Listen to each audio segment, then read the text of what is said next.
কাজের প্রেশার যতই থাকুক আমার কিন্তু সব কিছু একদম পারফেক্ট হওয়া চাই। আজকে আমার সব কাজ শেষ, এখন আমি একদমই একটু রিল্যাক্স করে মি টাইম কাটাবো। আর মি টাইম মানেই কফি টাইম। কফির সাথে যদি এই রকম শব্দ হয় তাহলে কি ভালো লাগে? নো প্রবলেম, আমার কাছে আছে চার্জের ইয়ারবাডস। চার্জ বেস TWS, এতে আছে ব্লুটুথ V5.3 এবং নন স্টপ 22 আওয়ার্স মিউজিক। আমার মতো যারা মিউজিক লাভার আছেন তাদের জন্য এটা হতে পারে একটা বেস্ট অপশন।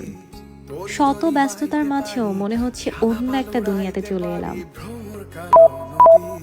উফ, এর মধ্যে যদি ব্যাটারি শেষ হয়ে যায় কেমন লাগে? নো প্রবলেম, আমার কাছে কিন্তু চার্জের পাওয়ার ব্যাংকও আছে। এই পাওয়ার ব্যাংক সাথে থাকলে দিনভর কোনো টেনশন নেই। আমি আমার দুটো ফোন একসাথে এটা দিয়ে চার্জ করতে পারি। সত্যি বলতে চার্জ আমার লাইফটাকে অনেক ইজি করে দিয়েছে। Gadget that charge your life.